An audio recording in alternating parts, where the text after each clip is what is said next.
আসসালামু আলাইকুম ওয়া রাহমাতুল্লাহি ওয়া বারাকাতুহু। প্রিয় চট্টলাবাসী, আপনারা এই তীব্র তাপদাহে আপনারা আমাদের কথা শুনছেন, সেজন্য আপনাদের কাছে কৃতজ্ঞতা। আমরা আপনাদের কাছে নতুন বাংলাদেশের বার্তা নিয়ে এসেছি। যেই বাংলাদেশে আমাদের প্রথম এবং প্রধান যে জায়গাটি, সেটি হচ্ছে আমাদের নতুন বাংলাদেশ হবে বৈষম্যমূলক বাংলাদেশ। আমাদের এই বৈষম্যহীন বাংলাদেশ করার জন্য আমাদের নতুন যে বাংলাদেশটা হবে, আমাদের অতীতে যে বৈষম্যমূলক যে বাংলাদেশটা ছিল সেটার ঊর্ধ্বে উঠে আমরা একটা বৈষম্যহীন বাংলাদেশ আমরা গড়ে তুলব। প্রিয় সহযোদ্ধা, আপনারা জানেন জুলাই আগস্টে এই জায়গাটাতে আমাদের গুলি করে হাসিনা শাহী আমাদের ভাইদেরকে আমাদেরকে হত্যা করেছে। প্রিয় চট্টলাবাসী, আমরা আপনাদেরকে নতুন বাংলাদেশের গল্প শোনাতে চাই। আপনারা যারা নতুন বাংলাদেশ, আপনাদেরকে নিয়ে আমরা গর্ব। যেই বাংলাদেশে আমরা রাষ্ট্রের প্রত্যেকটা প্রতিষ্ঠানকে আমরা জবাবদিহিতার মধ্যে নিয়ে আসতে পারবো। আমাদের সামনে আমাদের পুলিশ ভাইরা রয়েছে, পুলিশ ভাইদের উপরে অনেকেই বিরক্ত, কিন্তু পুলিশকে কারা ব্যবহার করেছে তাদেরকে নিয়ে কেউ কথা বলে না। পুলিশের প্রমোশন নিয়ে কেউ কথা বলে না। পুলিশের যে অমানবিক পরিশ্রম সেটা নিয়ে কেউ কথা বলে না। পুলিশের সংস্কার নিয়ে কেউ কথা বলে না। আমরা সংস্কার নিয়ে কথা বলছি। আমরা কথা বলছি, আমরা এমন একটা বাংলাদেশ গড়ব যেখানে পুলিশকে আর কেউ লাঠিয়াল হিসাবে ব্যবহার করতে পারবে না। আমরা এমন একটা বাংলাদেশ গড়তে চাই যেখানে প্রশাসনকে আর লাঠিয়াল হিসাবে ব্যবহার করতে পারবে না। আমরা এমন একটা বাংলাদেশ গড়তে চাই যে বাংলাদেশে ওসিকে এবং ইউনিকে দাঁড় করিয়ে সাক্ষ্য রেখে কোনো মিডনাইট ইলেকশন প্রচলিত হবে না, কোনো আমি ভার্সেস ডামি ইলেকশন প্রচলিত হবে না। আমাদের সরকারি কর্মকর্তা এবং কর্মচারী যে ভাইরা রয়েছেন, আমরা আপনাদেরকে আহ্বান জানাবো, আপনারা কোনো সরকারের দলীয় লাঠিয়াল বাহিনী হিসেবে আর নিজেরা কাজ করেন না। আপনারা যেভাবে 5 আগস্টে জনগণের কাতারে নেমে এসছেন, আপনারা ঠিক কিভাবে আপনারা জনগণের কাতারে আমরা একসাথে আমাদের পরবর্তী বাংলাদেশ নির্মাণ করতে হবে। প্রিয় চট্টলাবাসী, আপনাদের কাছে প্রশ্ন, আপনারা কি আর এই মুজিববাদী সংবিধান আর সংসদে দেখতে চান?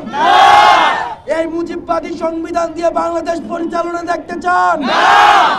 আমরা চাই এই মুজিববাদী সংবিধান অবিলম্বে আমাদের বিরূপ করে সংস্কার করে আমাদের বাংলাদেশের আকাঙ্ক্ষা বাস্তবায়ন হয় এমন ধরনের সংবিধান, গণমানুষের বাংলাদেশের ভূখণ্ডের আকাঙ্ক্ষা বাস্তবায়ন হয় এমন সংবিধান সেখানে কার্যকর করা হোক। প্রিয় দেশবাসী, আমরা কোনো বৈদেশিক শত্রুর প্রেসক্রিপশনে, আমাদের কোনো বৈদেশিক প্রভাবের প্রেসক্রিপশনে আর বাংলাদেশ পরিচালিত হবে না। আমরা স্পষ্ট করে বলতে চাই, আমাদের এই বাংলাদেশ বৈ শক্তির সাথে, বিদেশের সাথে ন্যায্যতার ভিত্তিতে এবং আমাদের সমতার ভিত্তিতে আমাদের সম্পর্ক পরিচালিত হবে। কোনো নতজানু সম্পর্ক আর বাংলাদেশ থেকে বিদেশের সাথে পরিচালিত হবে না।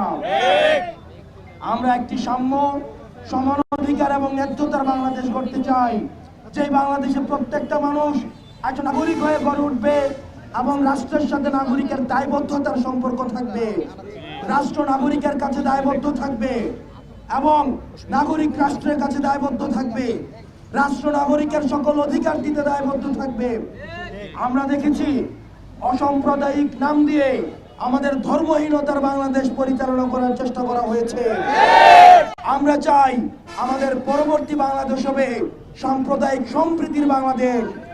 আমাদের এই বাংলাদেশের সকল ধরনের যারা ধর্ম রয়েছে, বর্ণ রয়েছে, শ্রেণী রয়েছে, গোত্র রয়েছে, সবাই মর্যাদা নিয়ে, সম্মান নিয়ে একই সাথে নাগরিক হিসেবে বাংলাদেশে বসবাস করবে।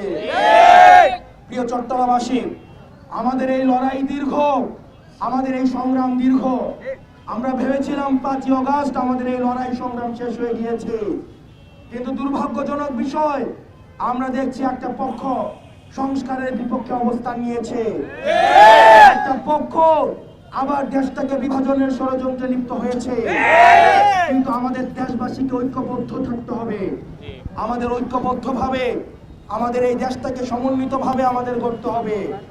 রাজনৈতিক ছোট ছোট মতপার্থক্যকে জাতীয় স্বার্থে দূরে রেখে আমাদেরকে ঐক্যবদ্ধভাবে আমাদের দেশটাকে করতে হবে। এবং এই অন্তর্বর্তীকালীন সরকারের কাছে আহ্বান জানাই, আপনারা অবিলম্বে আমাদের এই যে বিচার কার্যক্রম, সংস্কার কার্যক্রম এবং নির্বাচনের সুস্পষ্ট রুটম্যাপ আপনারা জাতির সামনে প্রকাশ করুন। এবং রাষ্ট্রের যে অন্যান্য সংগঠনগুলো রয়েছে, আইন শৃঙ্খলা বাহিনী রয়েছে, আপনারা ভুলে যাবেন না, আপনাদেরকে অতীতে এই ফ্যাসিবাদী হাসিনাশাহী সরকার আপনাদেরকে স্রেফ ব্যবহার করেছে, আপনাদেরকে জনগণের বিরুদ্ধে দাঁড় করিয়ে দিয়েছে। পুলিশ, সেনাবাহিনী এবং সরকারের অন্যান্য যারা রয়েছে তারা জনগণের বন্ধু, তারা জনগণের সহযোগী, কিন্তু হাসিনাশাহী সরকার জনগণের সাথে রাষ্ট্রের প্রত্যেকটা প্রতিষ্ঠানকে জনগণের বিরুদ্ধে দাঁড় করিয়ে দিয়েছে।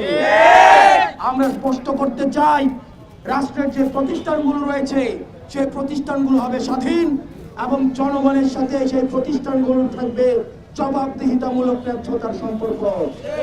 আমরা এনসিপি থেকে নিশ্চিত করতে চাই, কোন প্রতিষ্ঠানকে এনসিপি নিয়ন্ত্রণ করবে না, কোন পুলিশকে এনসিপি নিয়ন্ত্রণ করবে না, প্রশাসনকে এনসিপি নিয়ন্ত্রণ করবে না। পুলিশ হবে বাংলাদেশপন্থী, অ্যাডমিনিস্ট্রেশন হবে বাংলাদেশপন্থী, বিচার বিভাগ হবে বাংলাদেশপন্থী, নির্বাচন কমিশন হবে বাংলাদেশপন্থী। কোন দলপন্থী প্রশাসন, পুলিশ, নির্বাচন কমিশন, বিচার বিভাগ, আমরা কোনো দলপন্থী আর চাই না। এই তরুণ প্রজন্ম অনেক রক্ত দিয়েছে, অনেক সংগ্রাম করেছে, অনেক ত্যাগ তিতিক্ষা করেছে। আমরা বুঝে গিয়েছি এই রাষ্ট্রের কল্যাণের জন্য আমরা যদি কল্যাণ করতে চাই, আমাদেরকে দল মত এবং স্বার্থের উঠে উঠে আমাদের এই বাংলাদেশটাকে কেন্দ্রবিন্দু করে আমাদেরকে এগিয়ে যেতে হবে। প্রিয় সহযোদ্ধা, এনসিপির কার্যক্রমে আমরা আপনাদেরকে সাথে চাই। আমরা আপনাদেরকে নিয়ে আমাদের আহ্বায়ক জনাব নাহিদ ইসলামের বার্তা এবং আমাদের সদস্য সচিব জনাব আক্তার হোসেনের বার্তা আপনাদের কাছে পৌঁছে দিয়ে আমরা একই সাথে সমতা ভিত্তিক, ন্যায্যতা ভিত্তিক একটা বাংলাদেশ আমরা গড়ে তুলব। আপনারা সবাই আমাদের এনসিপির সাথে আছেন? আপনারা সবাই ন্যায্যতার সাথে আছেন? আপনারা সবাই ঐক্যবদ্ধতার সাথে আছেন? আপনারা সবাই বৈষম্যহীন বাংলাদেশের পক্ষে আছেন? ওই জেগেছে রে জেগেছে, ছাত্র সমাজ জেগেছে, জেগেছে রে জেগেছে, ছাত্র সমাজ জেগেছে। ইনকিলাব ইনকিলাব জিন্দাবাদ জিন্দাবাদ, ইনকিলাব ইনকিলাব জিন্দাবাদ জিন্দাবাদ। জেগেছে রে জেগেছে, ছাত্র সমাজ জেগেছে, ইনকিলাব ইনকিলাব জিন্দাবাদ জিন্দাবাদ। ইনকিলাব জিন্দাবাদ জিন্দাবাদ।